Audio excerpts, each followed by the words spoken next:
Hello everybody, here's my Mamaw, and she's going to be making a Texas manwich recipe for you guys today. And it's really simple and easy. It's only got a few steps to it, but she's going to walk y'all through it and show y'all how to make it. Well, you take your hamburger and you brown it, and then we're going to put some onions in it. And I didn't cook it with the onions, or with the hamburger.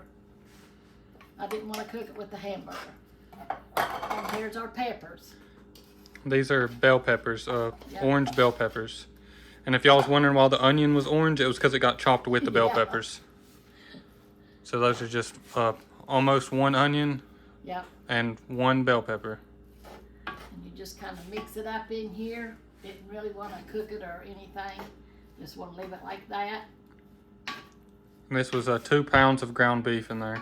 And we're going to take our manwich. Go ahead and turn this back on a little. Yeah. And put it in here. So we're going to take 2 cans of it.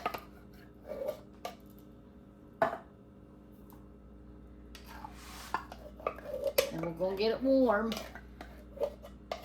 you can put those in there.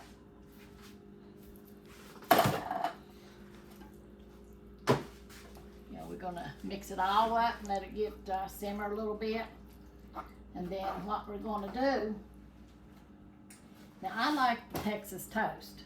It seems to be bigger. Yeah, these are Texas toast too, but they're an off-brand, generic brand. They're littler. But anyway, this is what Milton got at Aldi's. So we're going to use them. And then we got our cheese to go on it. And what we're going to do is warm this up a little bit. Then we're going to put a spoonful on our toast. And then we're going to put it in the oven. Turn the oven on.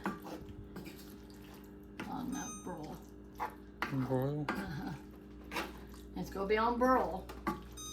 That's all we're going to do. Because our toast has done been toasted. And we're warming this up. And I didn't saute my onions and I didn't saute my peppers either. I'm going to leave them like that.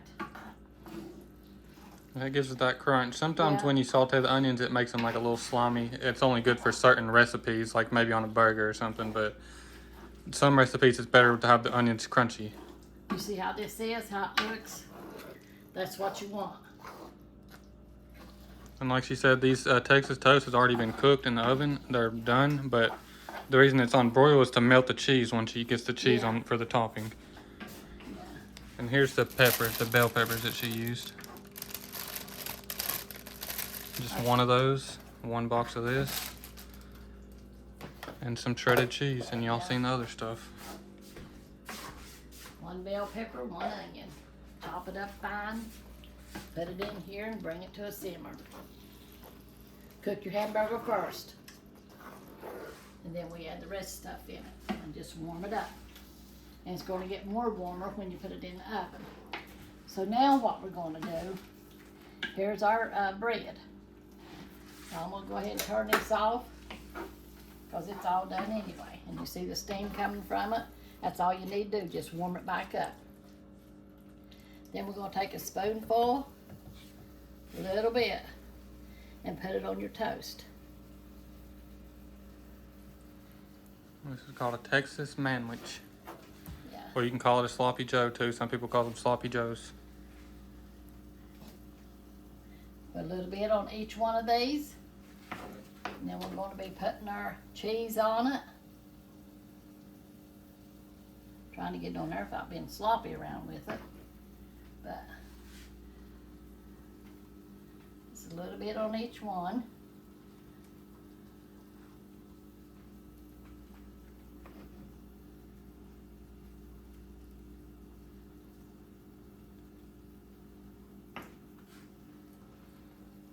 Well, that needs a little bit more. And of course, there's going to be leftover of this stuff, sloppy joe mix. Y'all could just throw that right on a slice of bread and have you a sloppy joe. Yep. Afterwards.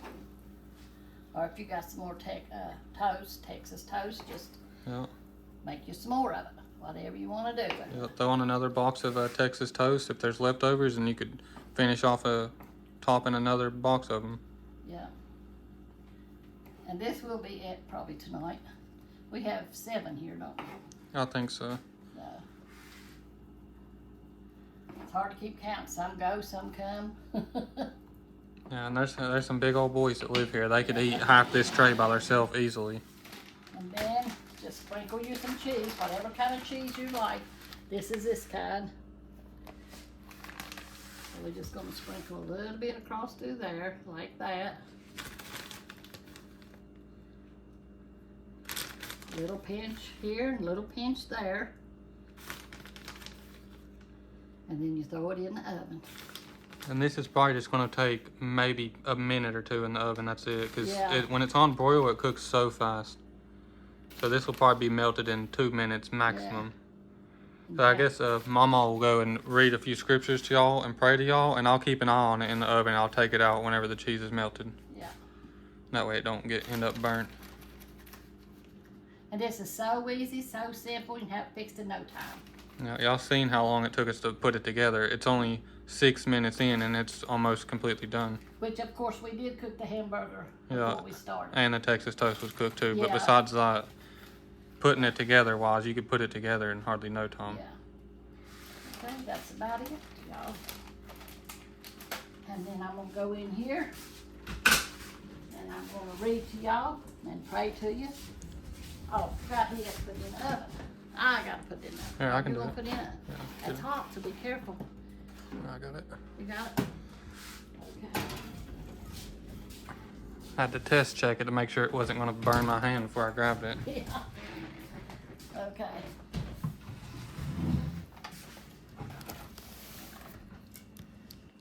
I couldn't find my good glasses, so I just took these. These will do the trick, as long as I can see. We go to the dollar store and get a reading glasses, and my regular glasses don't seem to be doing as good as they used to. But anyway, we're going to be in Colossians, the second chapter.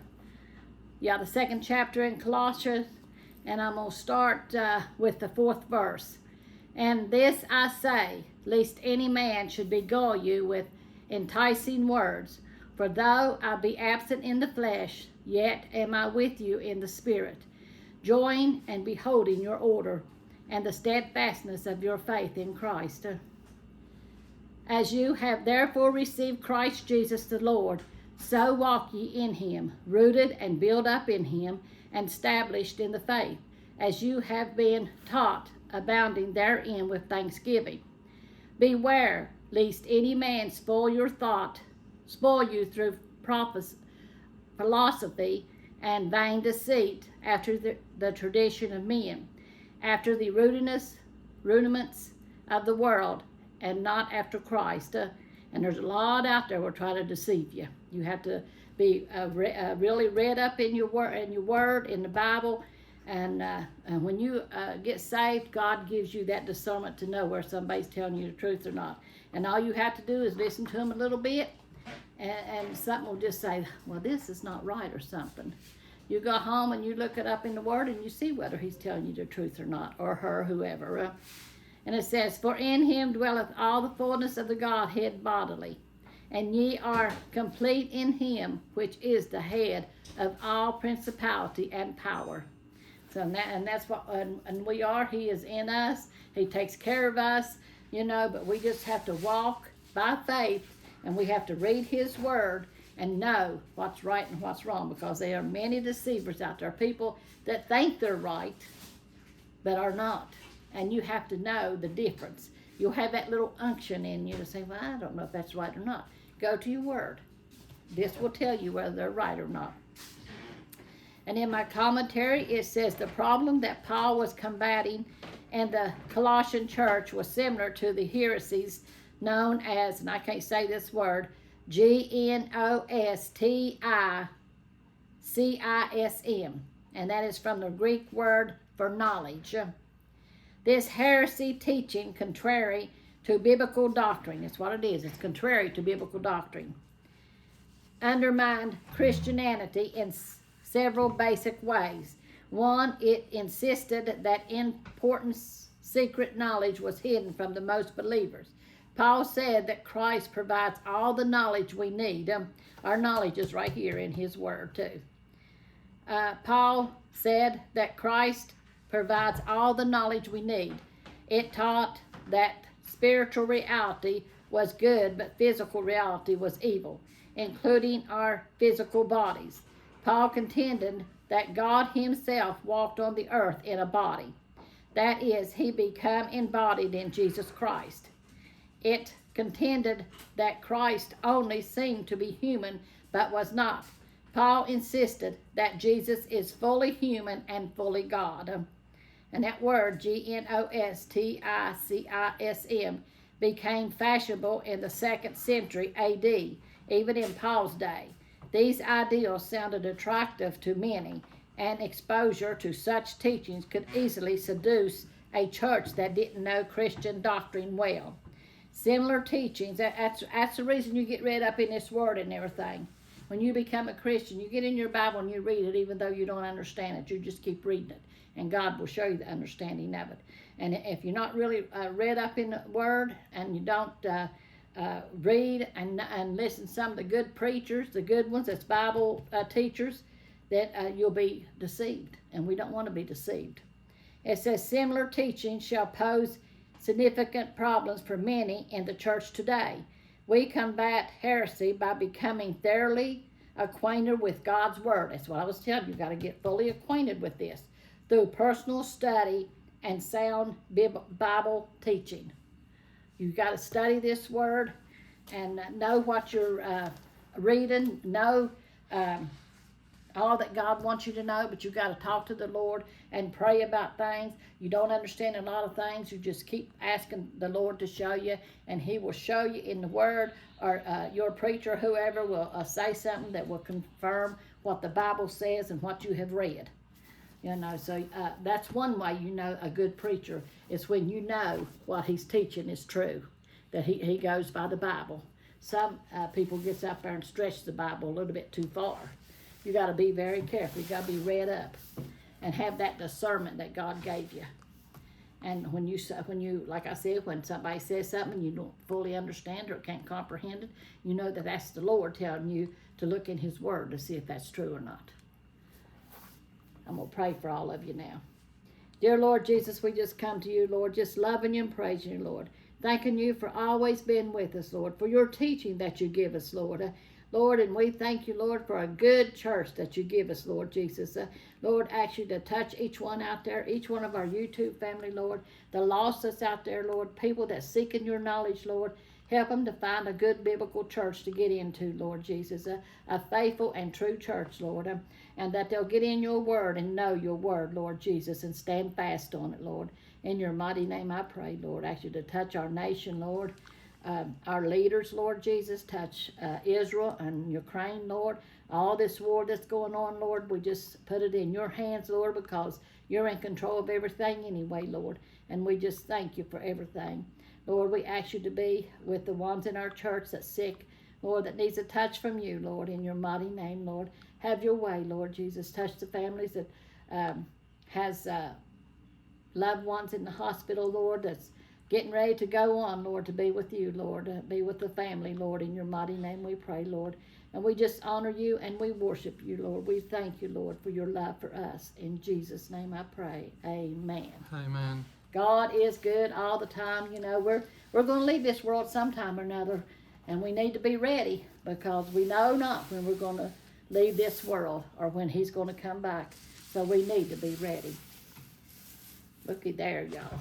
That looks good, don't it? Wow. Okay. You know I ain't supposed to be eating bread. So I'll eat half of this, and I'll give the rest of it to Milton. That ain't bread, that's Texas toast. Yeah, I'm kind of going on a diet and trying to lose some weight. I'm going to be having surgery, so I need to lose some weight. So I've been I've done away with my pop. Now I'm trying to do away with bread. I just eat a little bit of bread each day, and sometimes I don't eat bread at all. But anyway, this looks good, so I'm going to eat it. Yeah, it's good to have a cheat day every now and then because then that helps you to be able to stick to your diet. If you never have a cheat day, then it makes it a lot harder to stick to your diet. This is so good. Y'all gonna have to try this.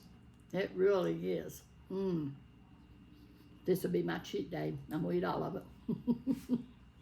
Yep, I'm gonna have to eat it all. Show you all the other ones. The other ones ended up a little bit burnt or a little crispy on the sides. But they're still good. Mamaw's was the least crispy, and I know she don't like crunchy stuff, so I got her the least crispy one. And it is so good. But they was only in there for probably maybe 2 minutes, like I said, on broil, and they got really crispy. Y'all notice I'm still eating too, don't you? Go fix yourself. You will really like it. Well, I guess that's all for this one. I hope y'all enjoyed the video. Y'all go make y'all some Texas manwiches, and we love y'all, and God bless y'all. Make sure to like and subscribe, and we'll see y'all on the next one. That's right. Amen. Love y'all.